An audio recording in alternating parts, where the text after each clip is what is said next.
Today I'm going to talk a little bit about sobriety while I redraw this Perks of Sobriety print. I'll show you what it looked like before. Maybe I'll change up the colors or something, but I know you guys like to see me draw stuff, and I figure since I'm celebrating my 8 years of sobriety this week, I thought this would be a good time to do a little drawing and reflecting on this illustration, which I drew, I don't even know when, maybe a couple of years ago. So the reason that I drew this is obviously a lot of people don't think about the good benefits of sobriety when they're first getting sober. A lot of times they're just thinking about all that they're going to be missing out on, which is totally understandable because there is stuff that you're missing out on or that you feel like you're missing out on.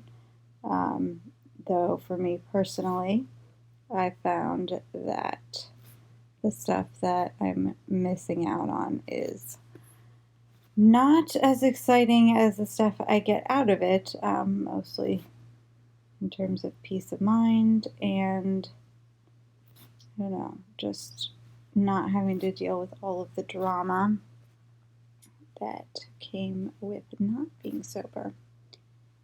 And if you are trying to get sober, that's awesome. Know that it's a process and it takes a while. At least for me it did. Maybe not for everybody, but definitely went through times where I was like, I need to get sober and didn't actually do it. And, it took a lot of kind of starting and stopping, if that makes sense.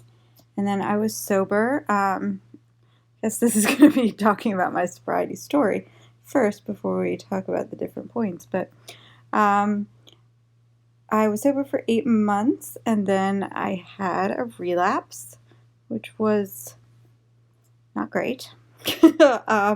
But you know what I did, which is what they seem to say in all of the rehab programs or things like that, none of which I was part of, but read about, is you just get up and you start again.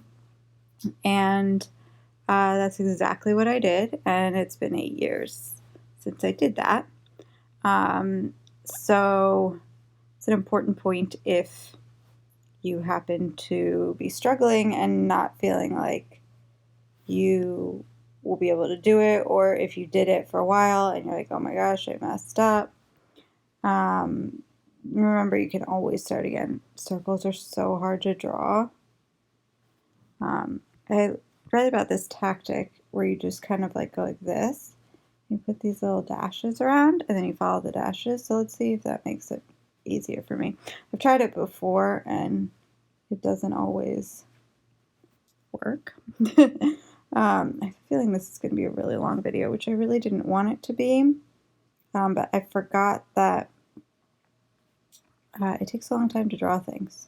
Even I always think oh, well, if I'm just tracing what I've already drawn, it's not going to take a while, but it does. I suppose I could do, oh no. Oh no, maybe I should connect fewer of these.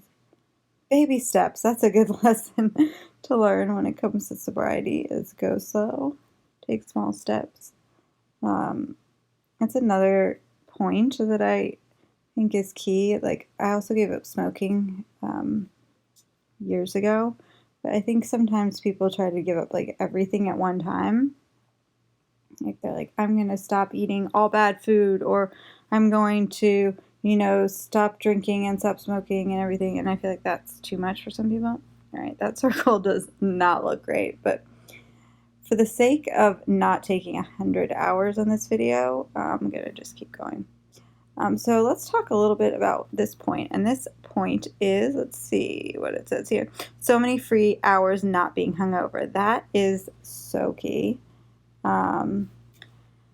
Obviously, when I was a little bit younger, I didn't get as bad of hangovers. I don't know if that's true for everybody, but I know that the older I got, the worse the hangovers got. But either way, I pretty much always got really hungover. I even get tired hangovers now, when I stay out late, and don't get enough sleep, I feel like basically the same as being hungover, but obviously I do that way less than I used to. But the point is, if you don't drink and you're sober, you don't have as bad of hangovers, because I will admit that the tired factor really plays into it. And if you don't have bad hangovers, you have more time to do more things. Now, this was something like, it's obvious. I did think that back to the drawing thing, this little trick of doing the like dashes and then following them seemed to work. I don't think it worked perfectly. Obviously, my circle is not great. I also have like these stamps, so you could like, oh, that's a big one, but do a circle like that, which sometimes I do, but I also like to, gotta change the brush back. I also like to do it hand drawn sometimes, because that's kind of my vibe. It's like the imperfect style. Like if I was trying to do, I don't know, maybe something for a client, or trying to be like really, really perfect about something. I kind of like the way that clock looks, but I'm going to correct them. Then I would use the stamp.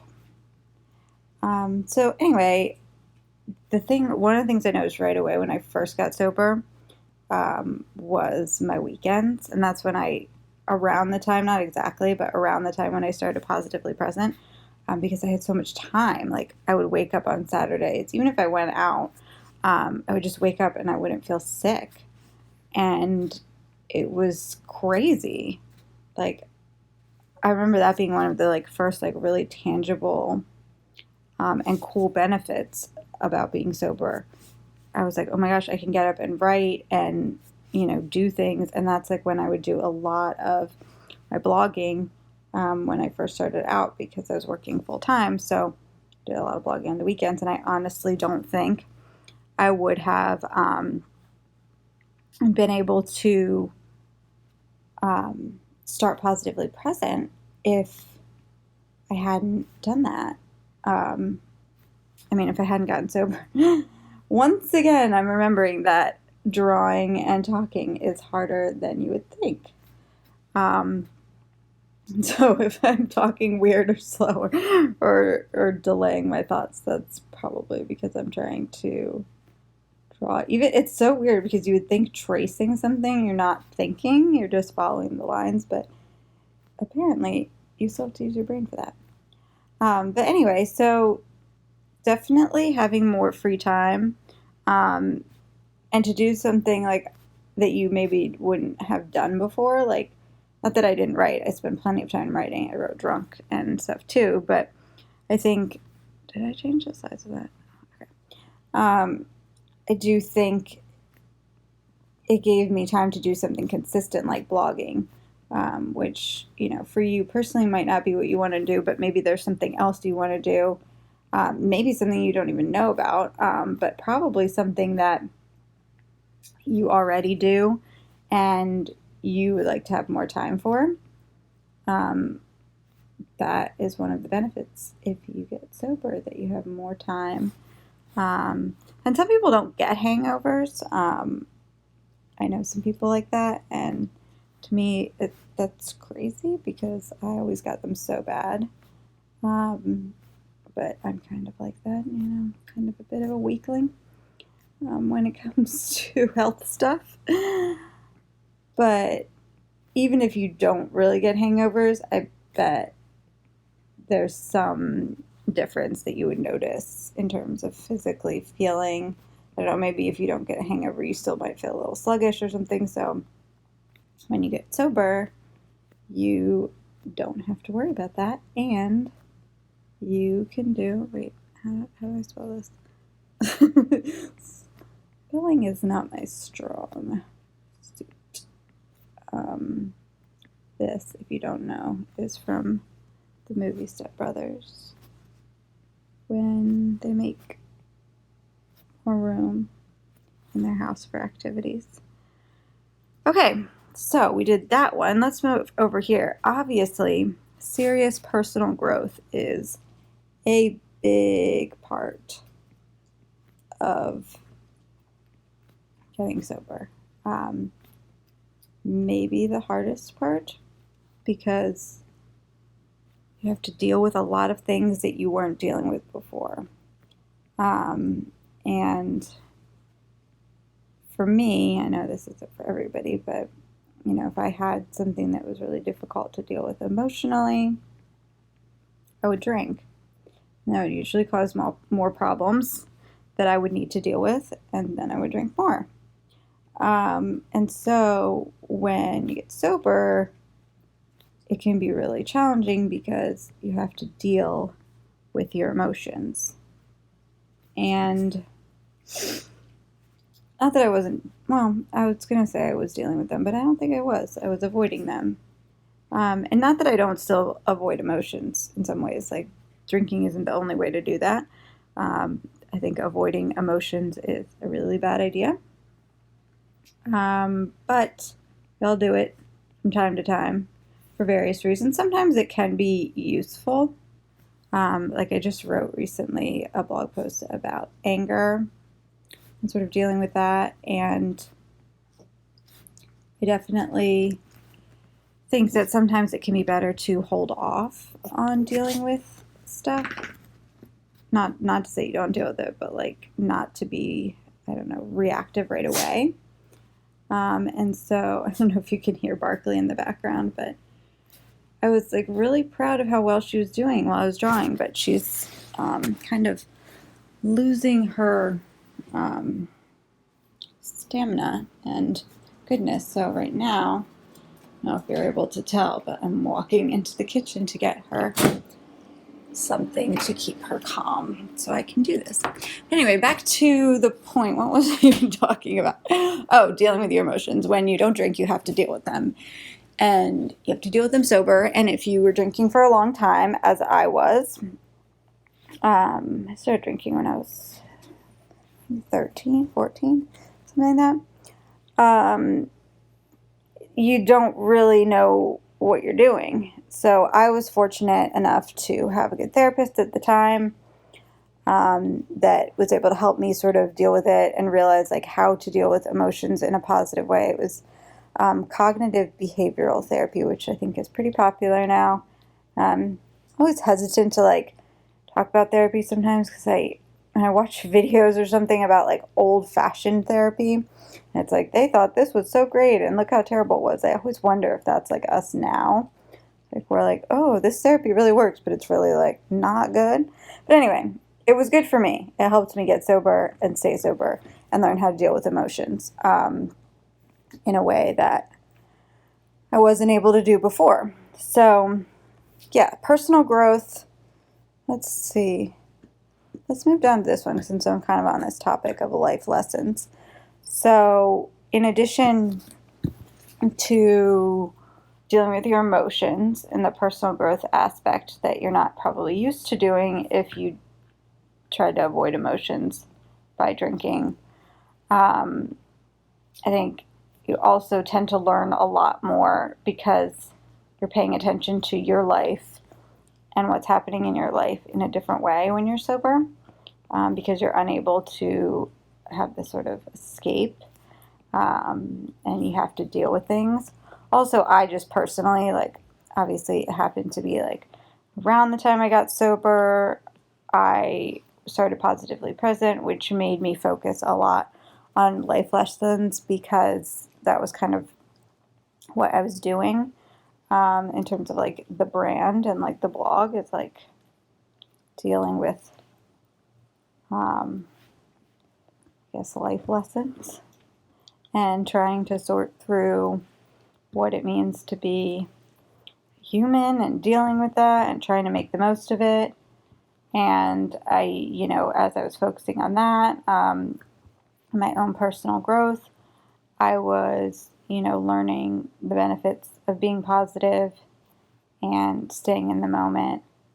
And that was, definitely a challenge when trying to get sober because sometimes I didn't want to stay in the moment. Sometimes it was hard to be positive, especially when I was just getting used to it. And, I was fairly young. I wasn't super young. It wasn't like I was in my teens or something, but I was young enough that like everyone I knew was still going out, still partying still, and there was still an element of feeling left out. That's what I'm trying to say.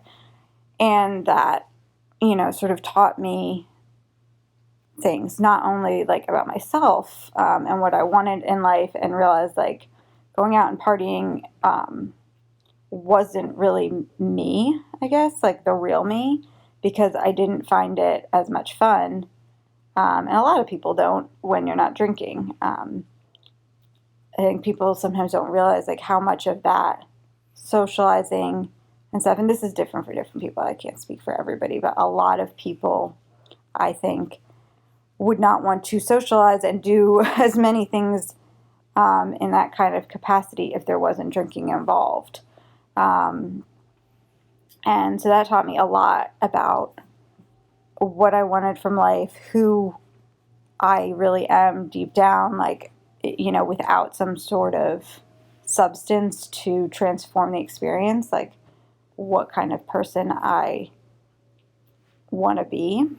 And also just am. Like, I'm not super interested in going out all the time. I still go out. And my real friends know sometimes it's a struggle to get me there because it's not like my go-to thing. But it really does make you realize when you stop drinking, like, what would you do with your time if you're not drinking while doing it? Like, whether it's, I don't know, going to sports games or like sports games. Anybody who's watched my videos knows, like, I know nothing about sports. I just lump them all into one category. It's sports games. It sounds like I don't even like speak English when I say that. It's just like, I don't know. Anyway, the stuff you like to do when you're sober definitely tells you a lot. And obviously for me, going out all the time to bars and stuff isn't what I like to do. I'll still do it, but it's not my go-to thing. So that's a big life lesson. Also, another one is people you're around. Like, when you get sober, do you have the same people in your life? For me, in some cases, yes. Obviously, there are people who I'm still friends with, still spend time with, and there are other people who I realized, wow, our relationships were really based on going out and drinking. That's not necessarily a bad thing. A lot of our relationships in life are based on, things that we enjoy doing together. And that doesn't have to be like, in this case, like it was something negative for me, but it doesn't have to be like a negative thing. Like if you both like sports games. No, I'm just kidding. If you both like hiking or something all the time, you can go hiking together. That's not like bad that you bond over that. But when you find out that substances are really the only bond you have with a person, that can be hard. It can be really hard, actually, to sort of realize that relationships that you thought were based on more were actually not. And, and also not even that they weren't based on that, but that, a lot of times people will, it's just not the same when you don't drink and they drink a lot. Like, obviously, if you have people who don't. Uh-oh, we've got a fire alarm situation here. Okay, it stopped. I don't know if you could hear it. Anyway, so that is a hard part about sobriety, is you can kind of lose friends. And it's hard. And I think that depends on the people, also depends on you and what you want in terms of a relationship. I'm going to put this on a new layer.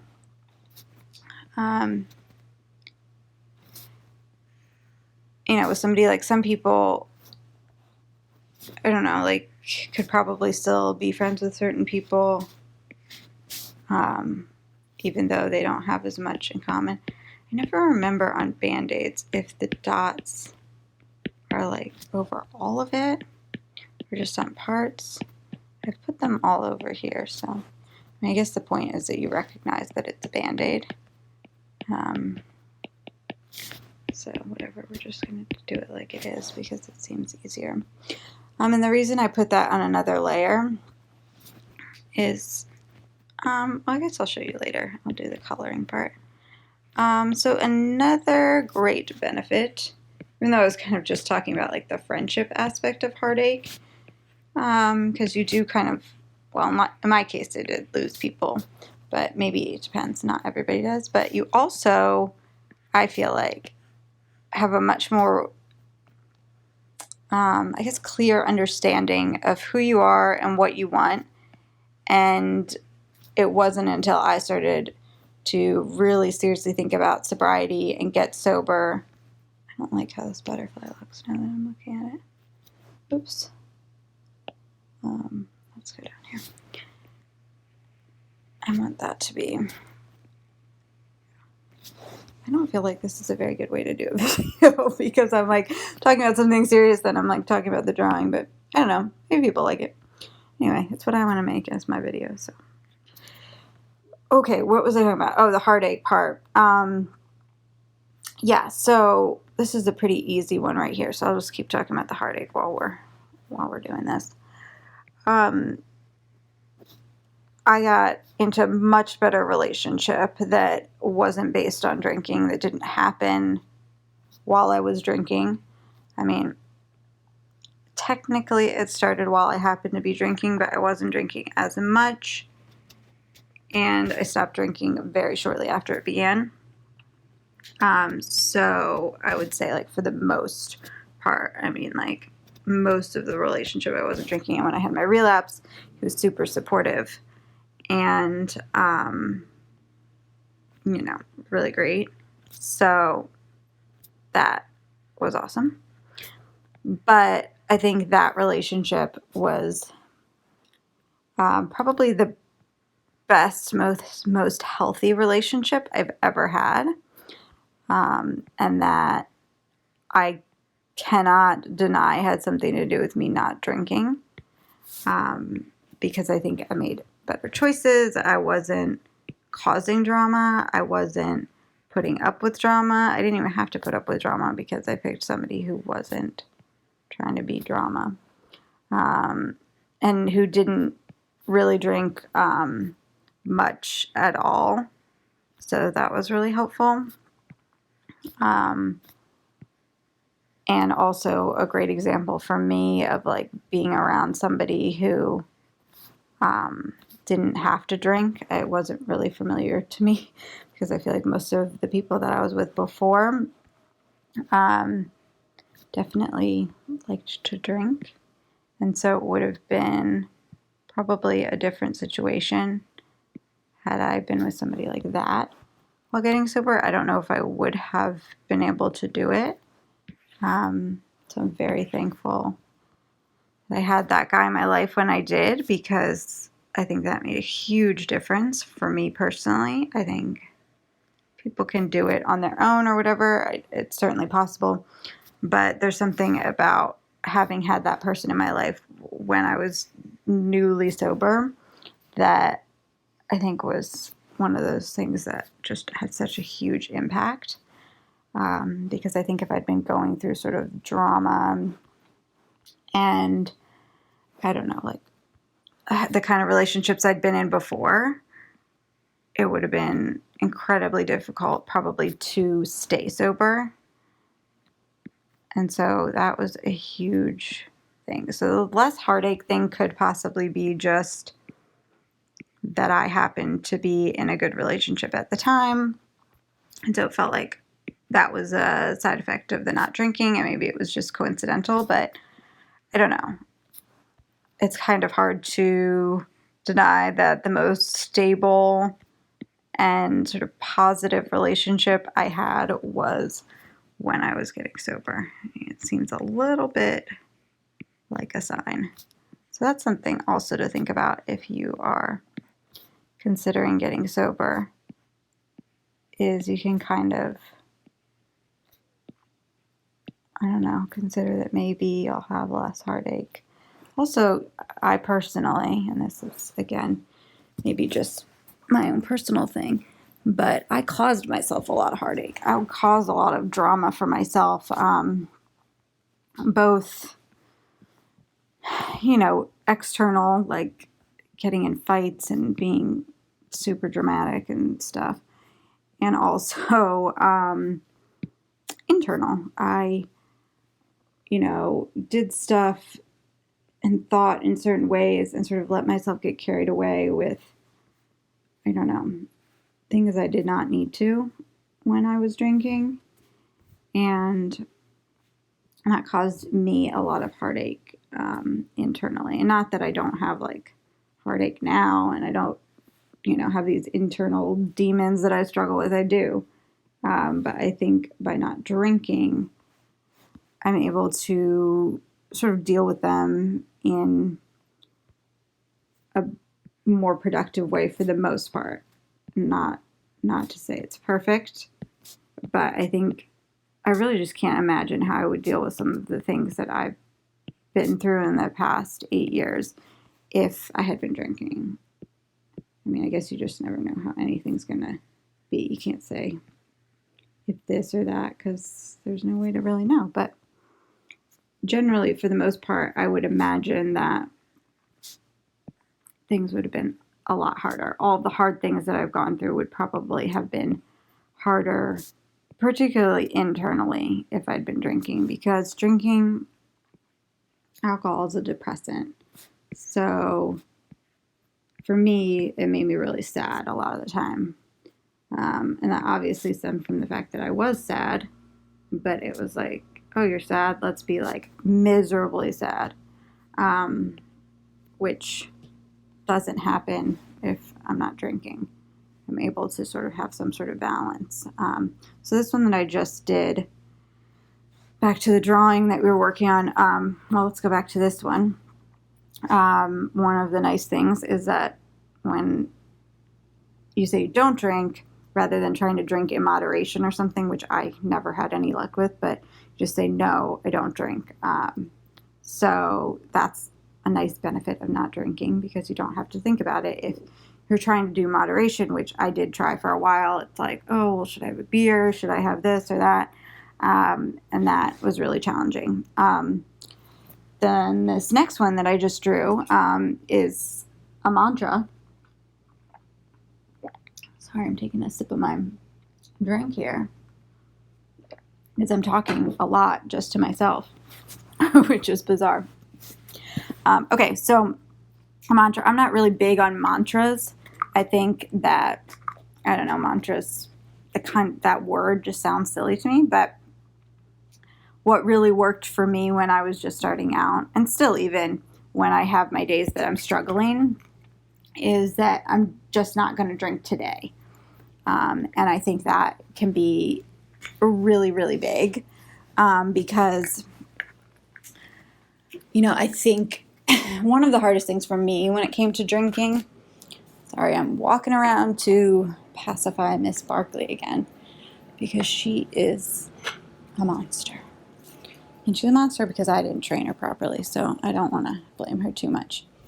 But anyway, the point about the mantra is that I would always think to myself, this was the hardest part when I first started not drinking, was that, sorry, I'm trying to get stuff for Barkley. The whole concept of like never drinking again was so overwhelming to me, and so like final. Like I just would think down the road for like years and years, I'm never gonna drink, and how am I gonna be able to do that? And that just seems so hard, and like all this stuff. And so it's so cheesy, but like the whole like one day at a time thing, that mantra like really did work for me because I was like, okay, I'm not gonna drink today. And even sometimes I would break it down further than that. And it would be, I'm not going to drink for the next hour, or I'm not going to have a drink when I go out tonight. And that, it sounds silly, but it made such a difference because I could handle that. Like I cannot drink for one night, or I cannot drink, even sometimes it would be like down to like 15-minute intervals. Like I'm not going to get a drink for the next 15 minutes. And then that 15 minutes would go by and I'd be like, all right, I'm not going to get a drink for this 15 minutes. And that really worked for me because it made it seem like I could do this. And I did, obviously. It's been 8 years.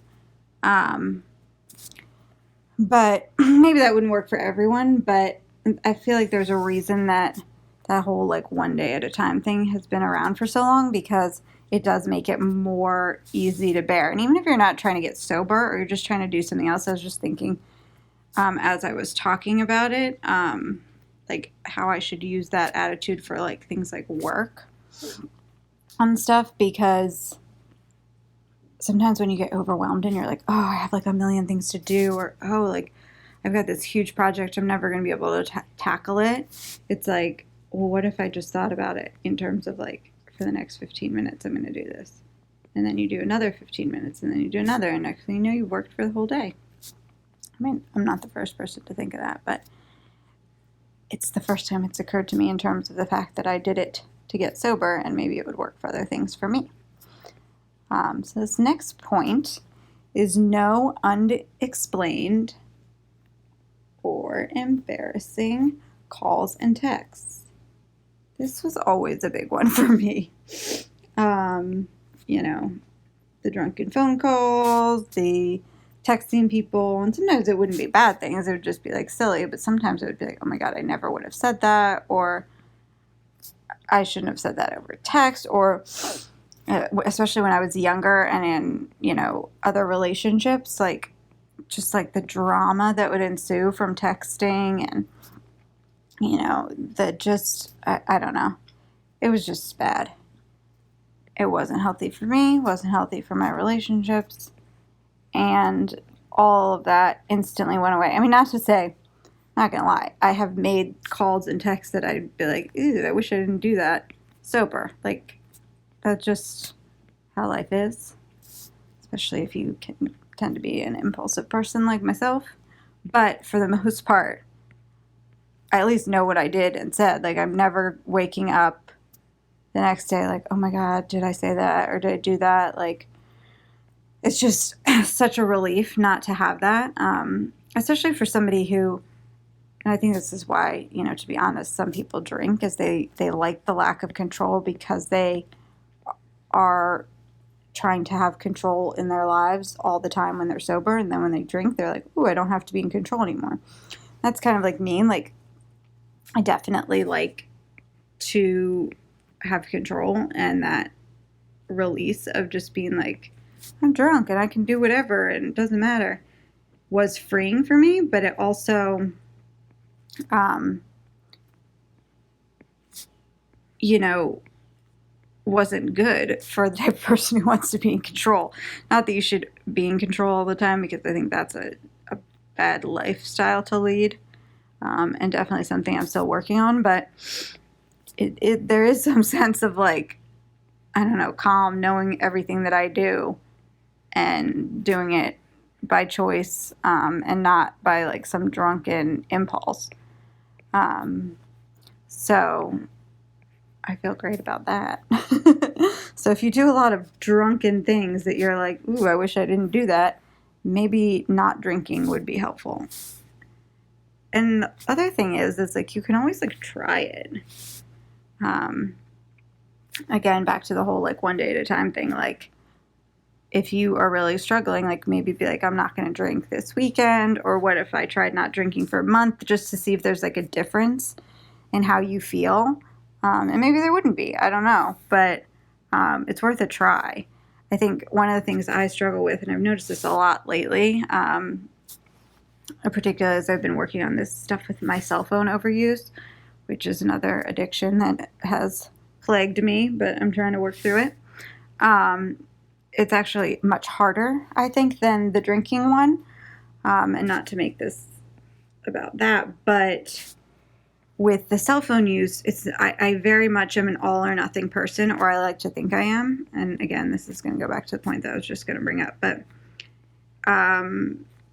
with phone use, you can't, well, you technically cannot have a phone, but if you're in my line of work and you're like kind of a normal person in this day and age, or typical, I guess normal is not the right word, but typical, you're going to have a really hard time if you don't have a phone. So rather than with drinking, where I was able to say, you know what, I'm not going to drink anymore. It's just not something I'm going to do. You can't really do that with a phone. You have to learn how to do it in moderation, which is something I'm really not great at. And that's something that I'm working on right now.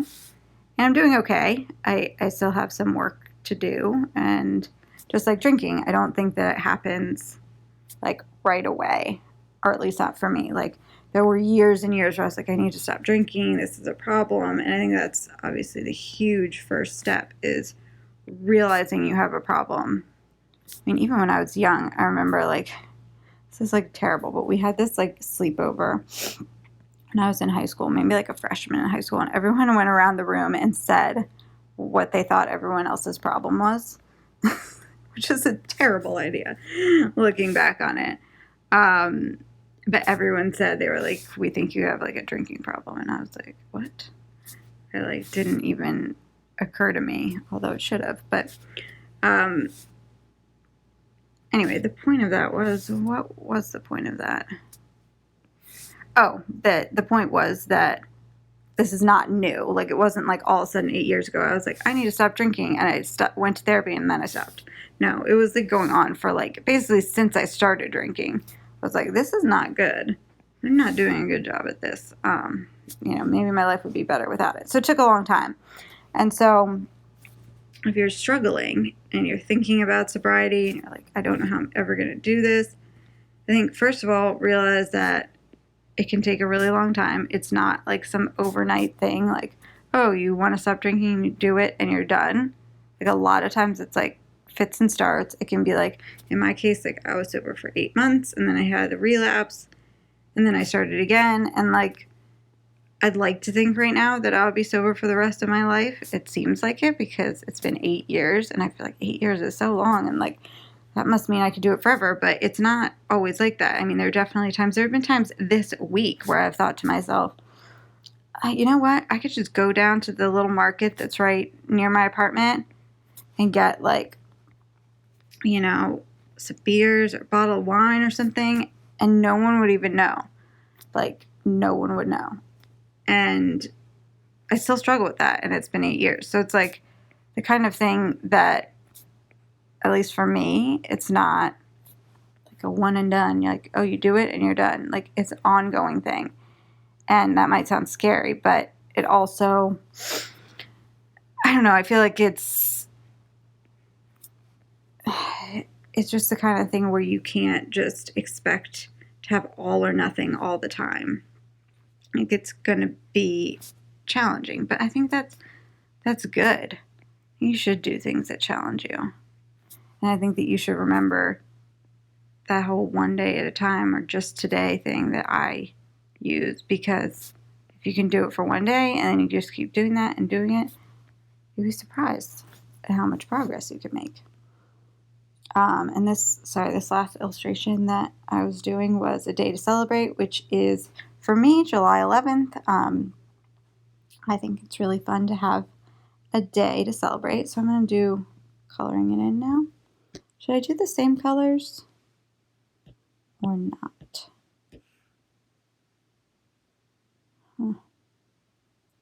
Maybe like a different pink. I do love that teal though. I do. Let's bring this down. So yeah, if you are trying to get sober, why isn't this going?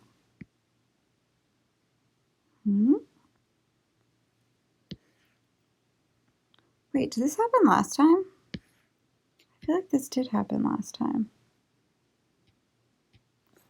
I wonder why it is that it's doing. It seems to do it when I'm recording a video or something. Ooh, that's annoying. See, I should not have drawn the letters first.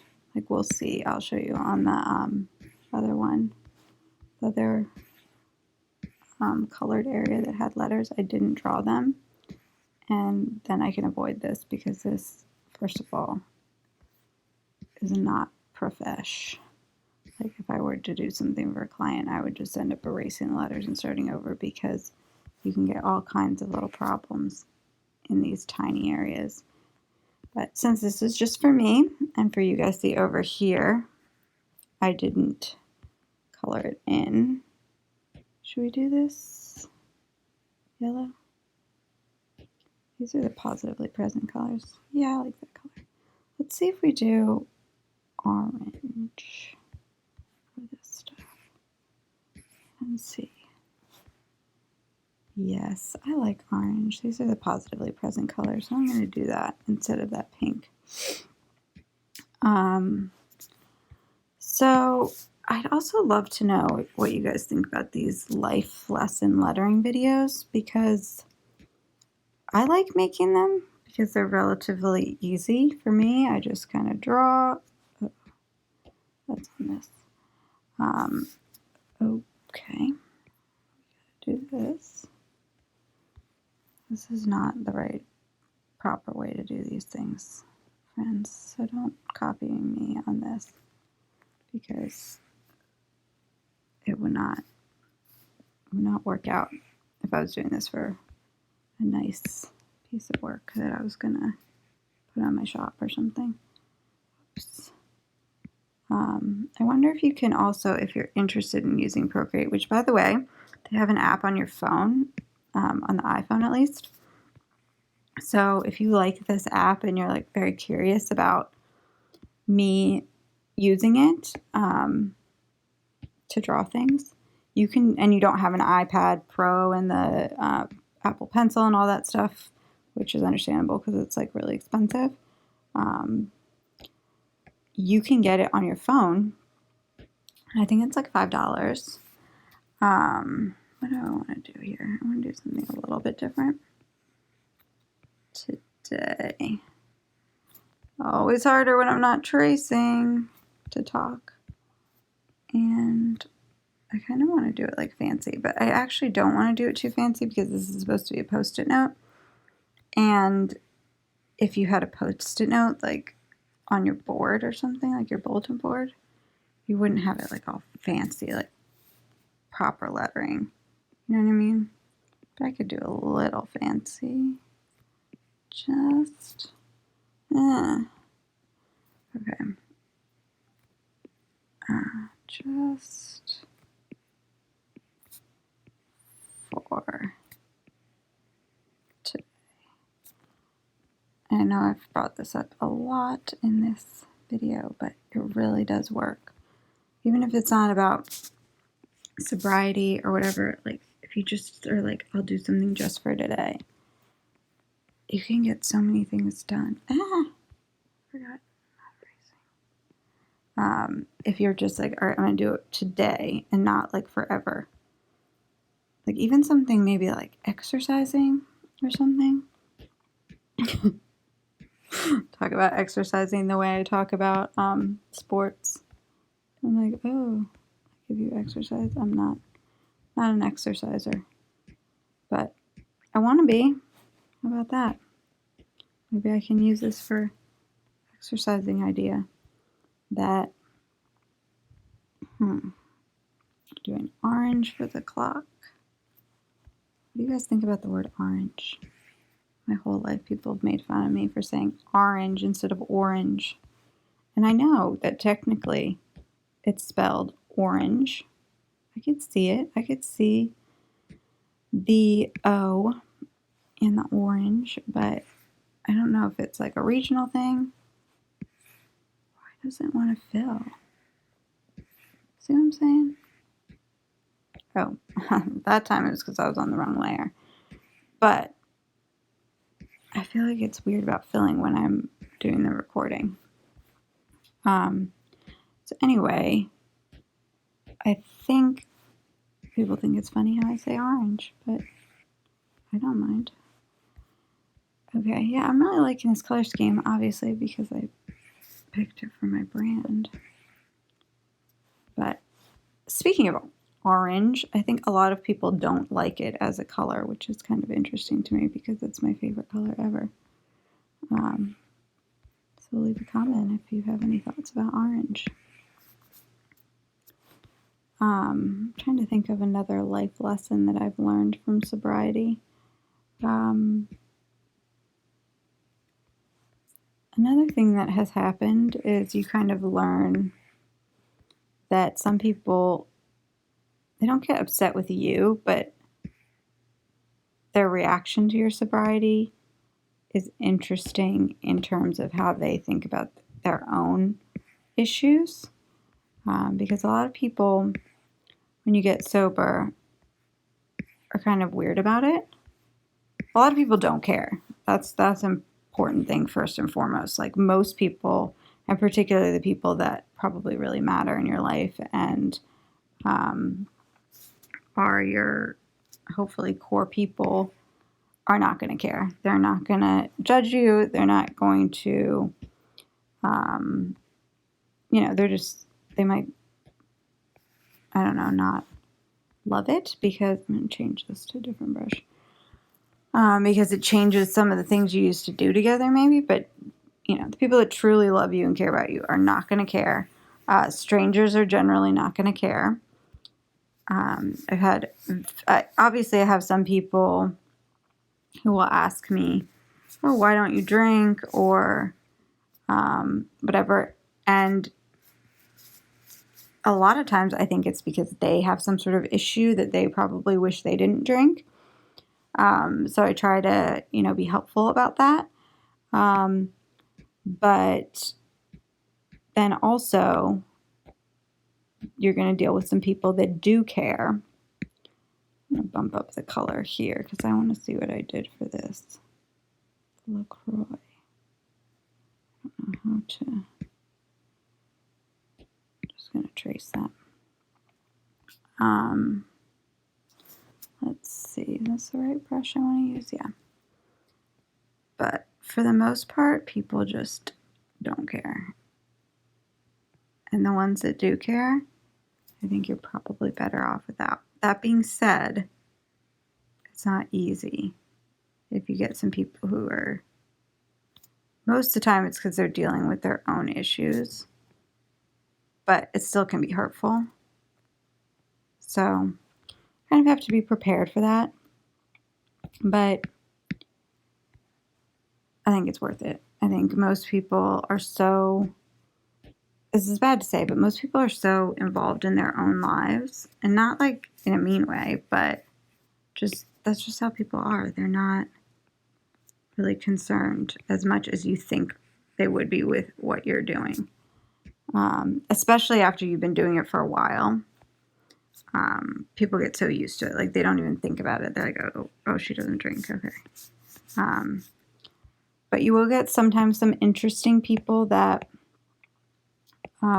will sort of want to ask maybe more personal questions, and not like in a bad way, but like I think a lot of times it's because they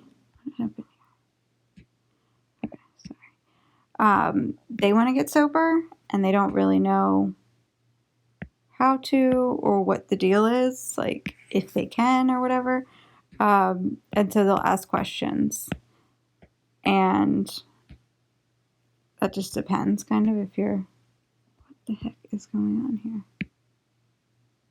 Oh, that needs to be on. Clearly I'm not doing a great job of talking. When I listen back to these sometimes I'm like, what am I babbling about? But I do think that, I don't know, there's something interesting about watching somebody draw and talk. It's like an interesting study of the mind, of like how you can do two things at once, or in my case, not do two things at once. What did I do here? Is it darker? I don't know. I don't think it really matters. Let's just make it like a touch darker so that it stands out.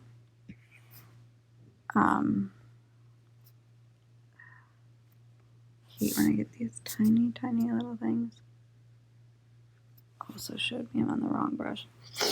Okay, so let's get everybody back in line here. Okay, so That looks pretty good.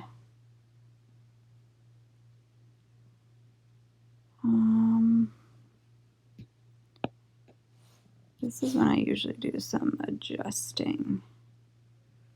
So you can kind of cut it out and move it down a little. I love this app so much. If you like drawing, you should get it.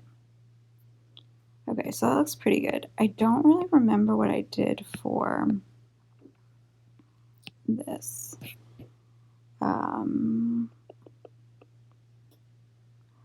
Oh, it was probably like one of these artistic brushes. This one. So if you guys have any specific questions about, yeah, this looks like my guy here. Yeah. About sobriety, I would be happy to answer them. I've done a couple videos on it. That's one of the reasons why I didn't do another video like of me talking, because I think a lot of the things that I had talked about when I was 6 years in are probably very similar to when I am now 8 years in. So I will link to that video below if you want to check it out. I've also written a bunch of blog posts about it. But I think one of the important things I would like to leave people with, if you're watching this and thinking, wow, 8 years is a long time, it's like it gets so much easier, but also it's not like, at least not for me, like ever easy. Like I think, like I don't think about it as much in terms of like, oh, that's too big.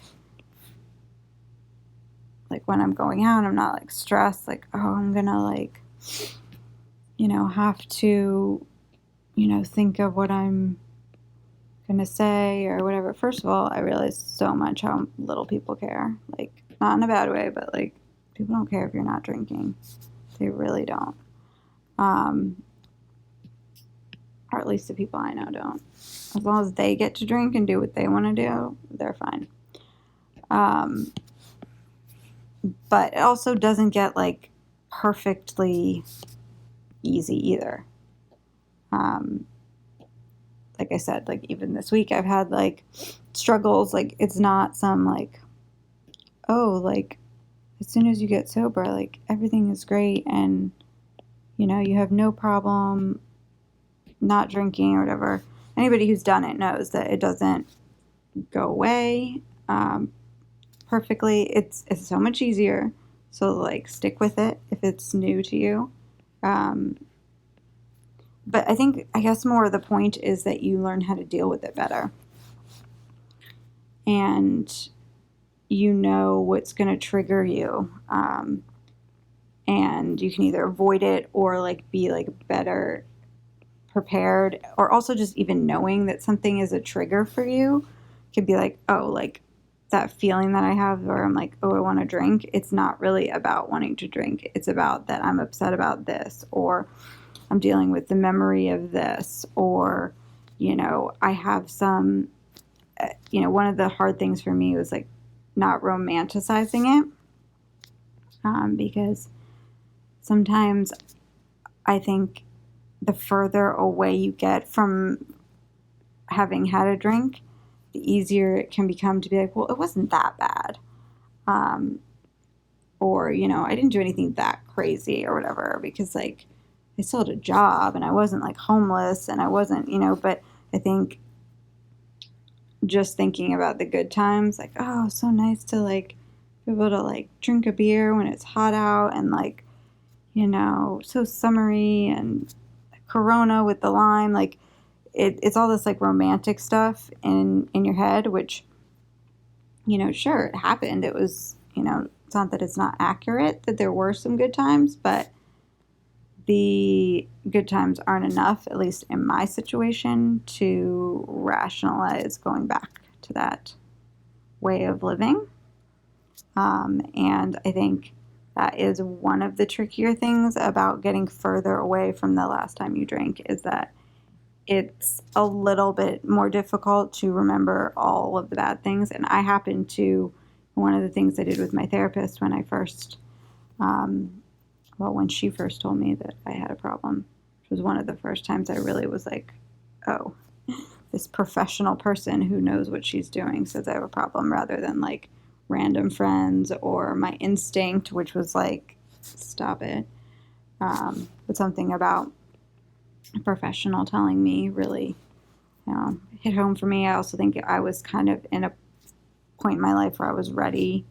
I'd made some really, I don't want to call them mistakes, but like choices that I would never have made sober, and that ended up leading to, big changes in my day-to-day life. And so I think I was in a position that I was kind of ready to get sober, which I think is key for a lot of people. Like, you have to want to do it. Like, there has to be something bigger that makes you realize that. But I also feel like the therapist helped me. But anyway, one of the first things she did was she had me write down things that had happened as a result of drinking that have been, had negative consequences on my life. And so when I did that, that was a huge eye-opener for me. I mean, almost every bad thing in my life was related to drinking, either my drinking or someone else's, but obviously I could only focus on my own stuff. So that was a huge eye-opener for me. And so I think about, or even pull out sometimes, that list when I'm in one of those kind of moments where I'm like, well, it wasn't that bad, or like, would it kill me to have like a one beer type of thing? Like, I have to remind myself that that didn't work for me. And even like now, like saying that sentence, I'm like, well, could it someday? Like, which my therapist told me was exactly the kind of thing that one says when they have a problem, is that you're trying to like rationalize when you'll be able to drink again. Then like, you obviously can't live without it, or you think you can't live without it, which is a sign of a problem.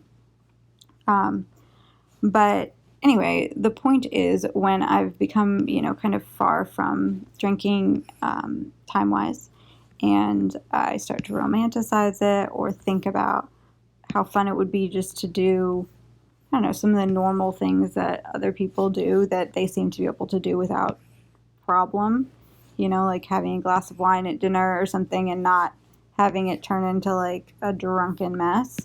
I have to pull out that list or remind myself of those things and think like, okay, is it worth it to risk that kind of stuff? Like, not to say that that stuff would happen again. I'm obviously in a different life stage than I was, in my 20s and teens. Like, but I still think that it would lead to more negative things than good. And I don't think like the I don't know, fun of like having a beer because it's summer would be worth the